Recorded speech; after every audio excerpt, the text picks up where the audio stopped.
Using cold email, we booked our clients over 25,000 sales meetings, including brands like Netflix, Amazon, Red Bull. And look, booking 5 or more calls per week is actually not that impressive. It should actually be the bottom floor for what you should be hitting. But most people are just throwing stuff at the wall, hoping it just sticks. So what I'm going to do today is walk you through the exact step-by-step process that we use to do this in-house, so you can take it, apply it to your own business, and get there today. Let's get into it.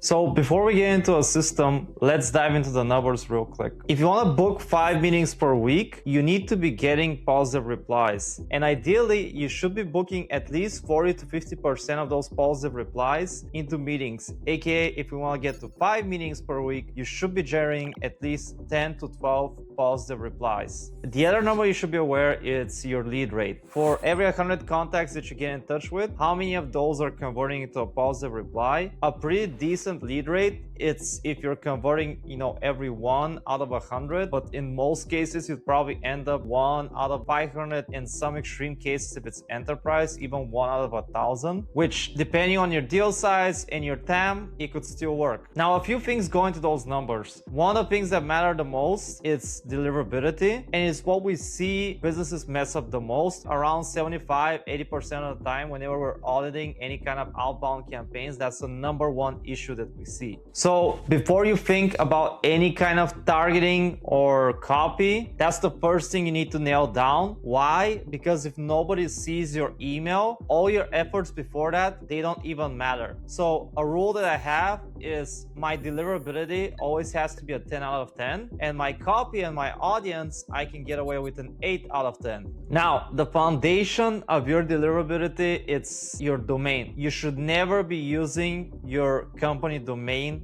for doing the outreach. Let's say, my domain is business.com. The domains that I might create, it's businesssales.com, business marketing, businessus.com. Only buy .com domains. Everything else can get you in spam. Don't use numbers or, random symbols in your domain. You should have your SPF, DKIM, and DMARC set up. You can use a tool called mail/tester.com to make sure your settings are okay, even for your original email account.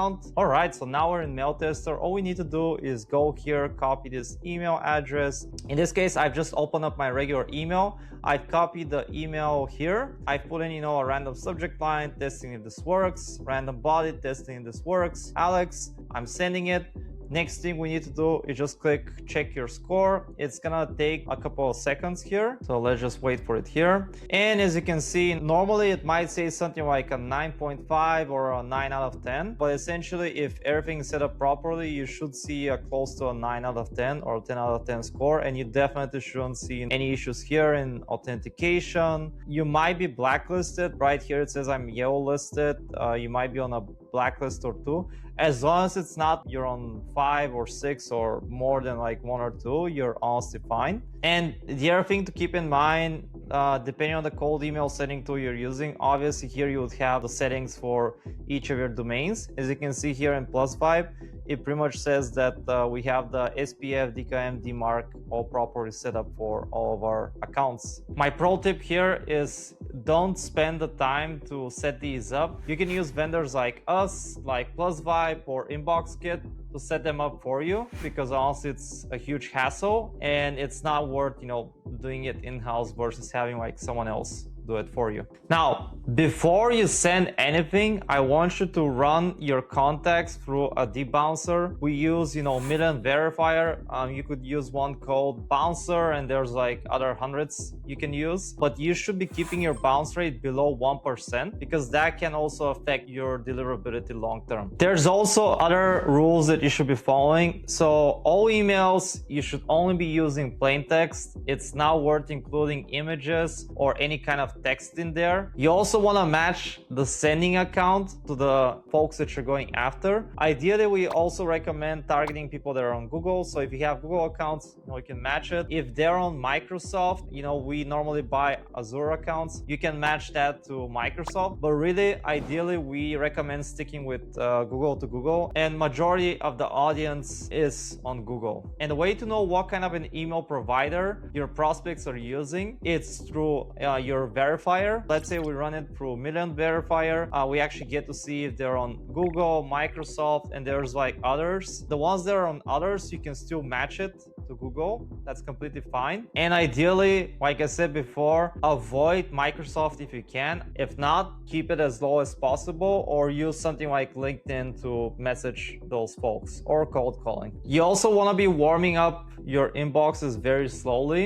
We put our inboxes on warm up at least for 2 to 3 weeks. The longer, the better. Now, here's something that's been non-negotiable for us this last year. Pay for residential IPs. So what do I mean by that? So essentially the cold email tool that you're using, let's say it's a Plus Vibe, and Instantly, Smartly, whatever it might be, it connects via these APIs to your inboxes. So if you're using a share pool, it can get banned. That's why it's very important to go to your provider and ask and purchase these dedicated residential IPs, because that means they're just under you and they should be cycled through, constantly. That's something we saw that last year we're getting banned because of that. Even when we had the right inboxes, the right infrastructure, no links, no images, everything was perfect, we realized the issue was coming because we had those, shared IPs. And that's when we switched to Plus Vibe. And these days we're paying separately for hundreds of residential IPs just so they can keep cycling through them, and we have no issues around that. Also use spin tags on everything. That's just randomizing the content. By the way, if at any time during this video you decide you don't want to deal with this, setting up all these domains, following all these rules, you can book a free growth plan with us by clicking the link below, and we can run the entire cold email system for you. Anyways, back to the video.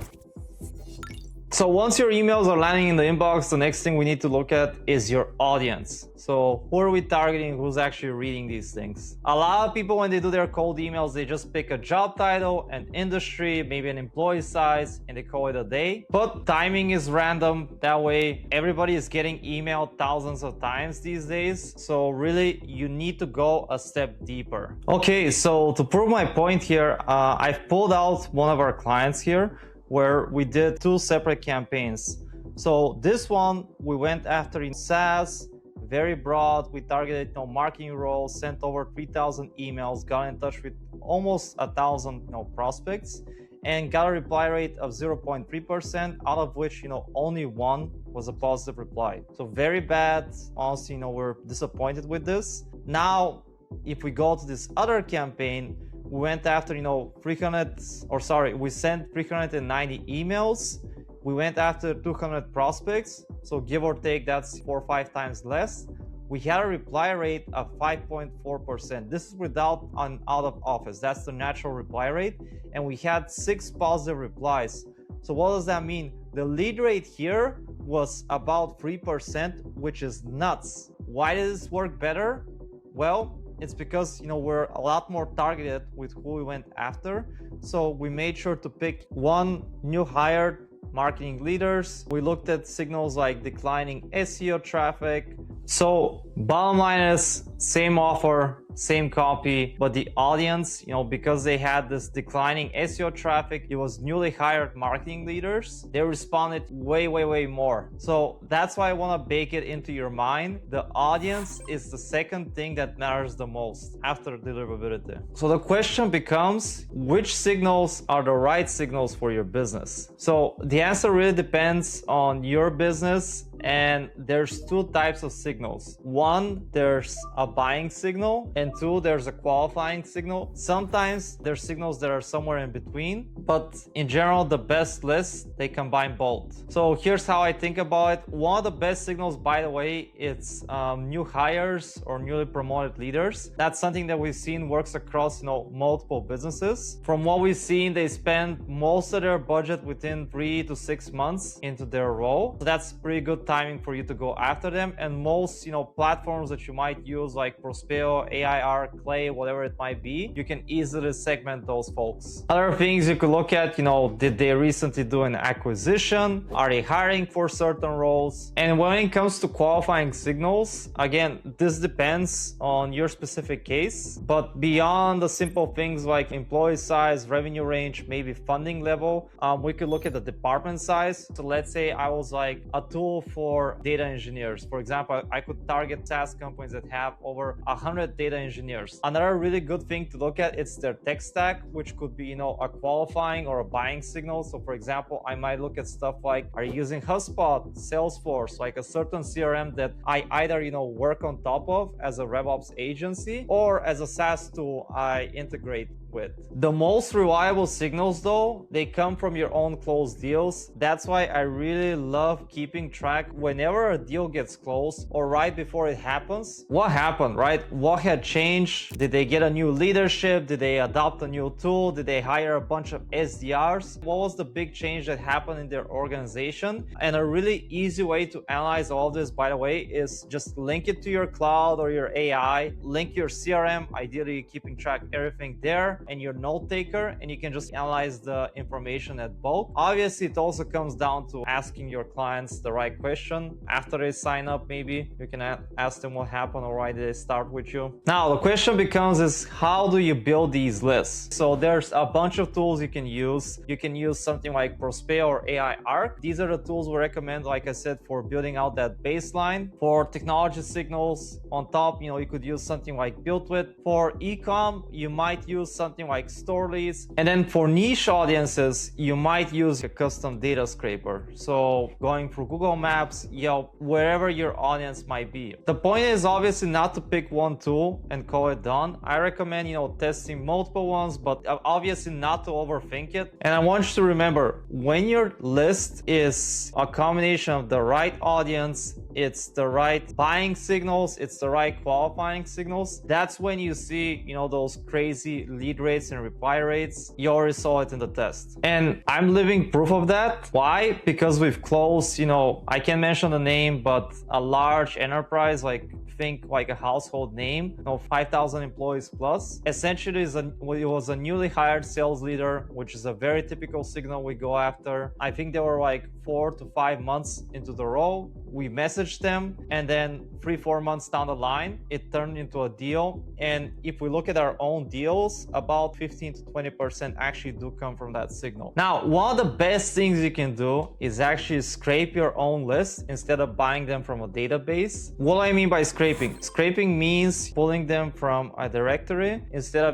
just like going to a tool and putting in a bunch of filters and grabbing them that way. So, for example, we target a lot of M&As and investment banks. One of my favorite places to grab my target audience is through places like Axio, IBBA, BizBuySell. And we've actually seen that not only are we getting a 3 to 5 times higher reply rate, if I was targeting ecom, I might do something like cpgd.com or nosh.com. My theory is always like, one, it's probably less people emailing them. Two, you can also reference that directory, right? A lot of people know they're on there, so it's a way to personalize the copy. But in general, I highly recommend doing this for your specific audience. And whenever you want to scrape the audience, right, there's a couple of ways to go about it. One, honestly, you can just slap it into cloud and use something like Fireclaw and just tell it to go and do it. Two, you can use a tool like Data Scraper, which is a Chrome extension, or free, you could also do it with Clay. Now, I don't want to go into too much of a rabbit hole. We also use Clay and Cloud Code a lot to personalize the outreach.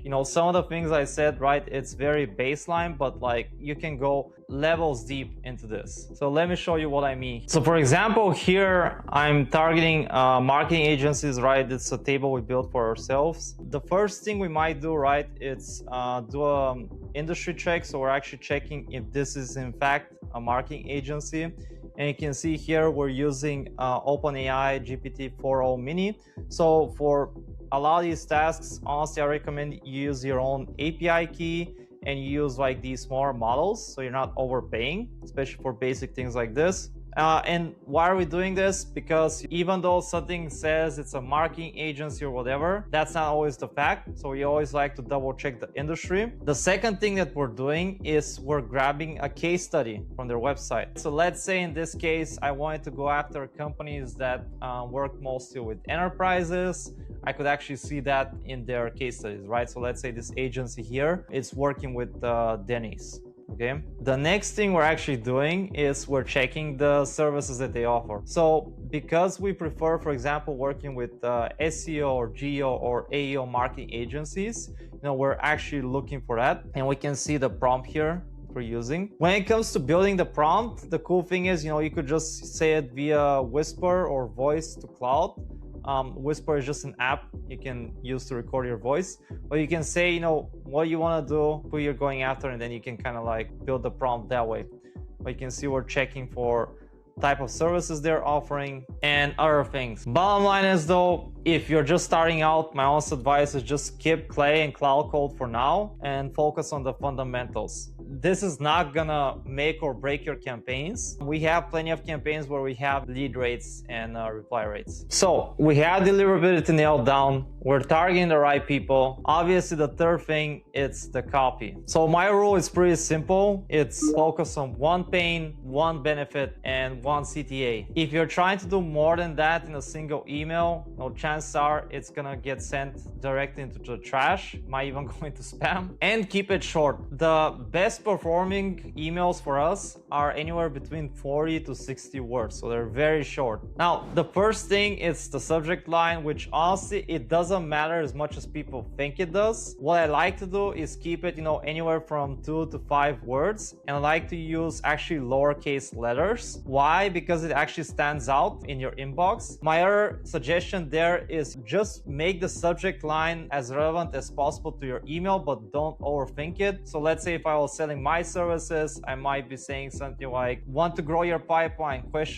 It's just like relevant enough so people can open it, and it's not something like too spammy where it's like, oh, get free money or whatever. Keep it honest and straightforward and you're good. The next rule, make the email about the reader, right? A lot of people when they write emails, they're like too much I about myself, my product, right? How great am I? Make it about them. Use you far more than I or we, that's a basic rule, and make it about them. Also, if you could send your email to 10,000 people without changing anything and it's still relevant to them, chances are it's not personalized enough. Now, on the CTA, most people just default to quick chat, want to have a call, want to have like a 15-minute conversation. I hate that, and your prospect does as well. I'll give you a few examples of how I would go about it. If it's a marketing agency, right, let's say they're offering geo services, we might say something like, want a quick visibility audit, or if it was an investment bank, want the complimentary business evaluation to see how much their business might be worth. It's different from every business. You should really think about this. I know Alex Hormozy talks a lot about this for your offer. It's the same thing in the email. Just spend time thinking about this. Ideally here, you're offering something for free that people would want to pay for,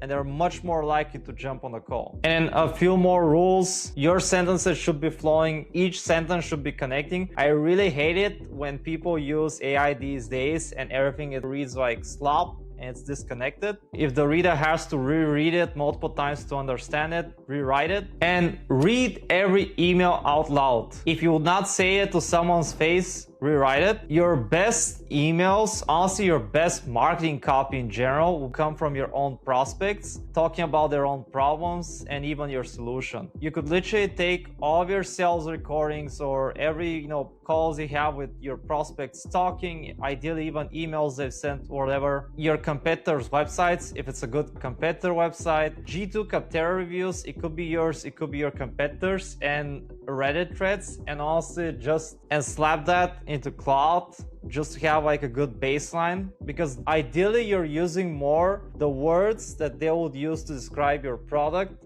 or your service and their own pains. And once an email is working, now we have another problem. Going back to spam, if you're using the same copy over and over again, it's actually gonna be recognized by spam filters. So you need to be rotating it every 2 to 3 weeks. Even if you're using spin tags, I still recommend, if you see reply rates dropping down, like let's say the baseline, for example, it's like 2-3%, whatever you might be, right? Depends on the audience. And you see it dropping down to like 1%, and it's like that for a couple of weeks, and there's like no holidays or anything like that, then it means you probably have, an account issue or a spam issue. So here's an example of a good copy that I like to show.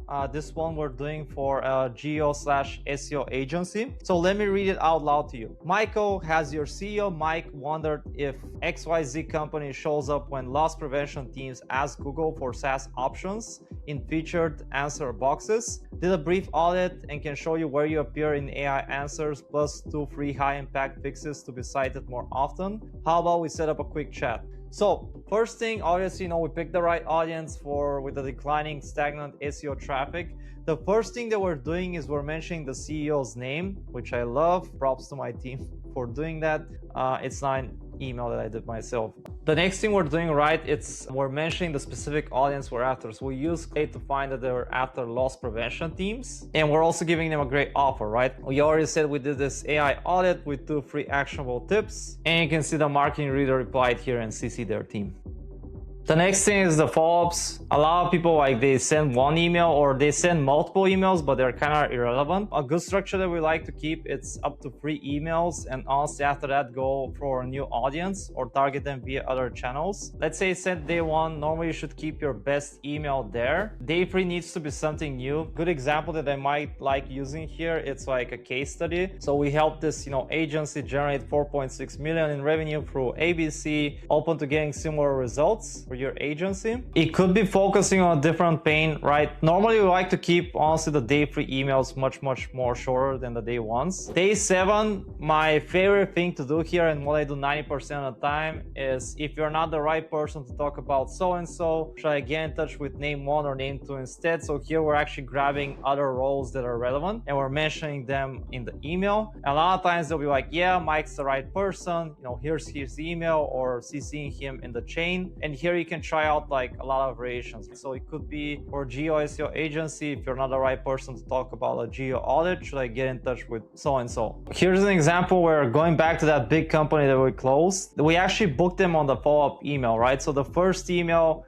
you can see it here. It's a lot of personalization. I love that. We're mentioning actual names that we got for another enterprise clients. But what actually got them was this story where we told hey, this other enterprise clients, we outperformed their team of 10 to 15 SDRs. And it was a very short, 0 personalization email. It's what actually got the call. And it actually resonated with them a lot because a lot of times these days people are trying to cut down their SDR/BDR team. So it hit a nerve. And by the way, this is a true quote that our client said. Obviously, don't fabricate these kind of stuff. Now, what you do after receiving a positive reply determines if it becomes a meeting or it just stays like a reply in your inbox and just dies. Now, the base rule here is a reply within 5 minutes or as fast as you can. We classify replies into 4 types, which also helps us determine if a campaign is performing well. So it's asking for a call, asking for more info, a postpone, or a referral. Now here we're using an AI agent to help us pre-draft a lot of the responses, but as a first touch point, I always recommend calling.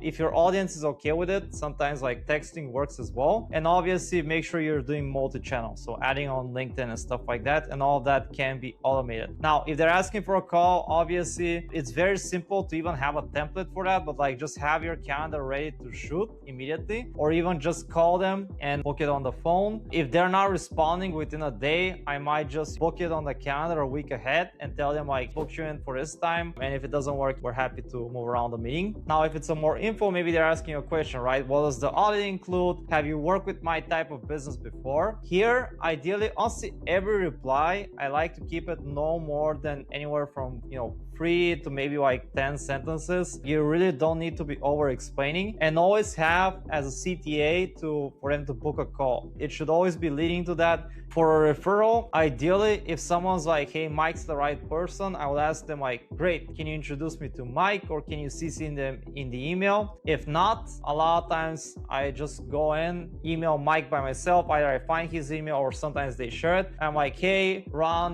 told me that you're the right person to talk about so-and-so. When's a good time to chat? And I'm here, I'll be more direct because at this point we already got the referral. And if someone's it's a postpone, they're let's chat 3 months from now, I would still try to give them a call and see if we can schedule a call for now. Worst case, I will just schedule it a couple of months ahead, right? Great, just putting this as a placeholder, let me know if that works. And then I'll circle back. Let's say if it's 3 months ahead, I might circle back in 60, 70 days to check in to make sure that time still works for them, or if we need to, move it around. Speed matters. The faster you reply, the more you're gonna book. Ideally, it's under 5 minutes, under 30 minutes, or even under 1 hour, it's fine. The longer you wait, the more likely it's gonna die. And like I said, we use an AI agent. I'm gonna actually show you here what it looks like. So let's say this is within our own platform. These are all the emails that we had sent.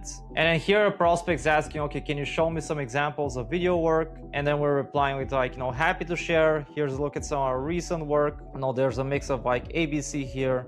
And then if you'd like to, we can walk through it more on a quick call. Feel free to grab a time here. And then I believe this prospect hasn't booked yet, so we're about to follow up with him today.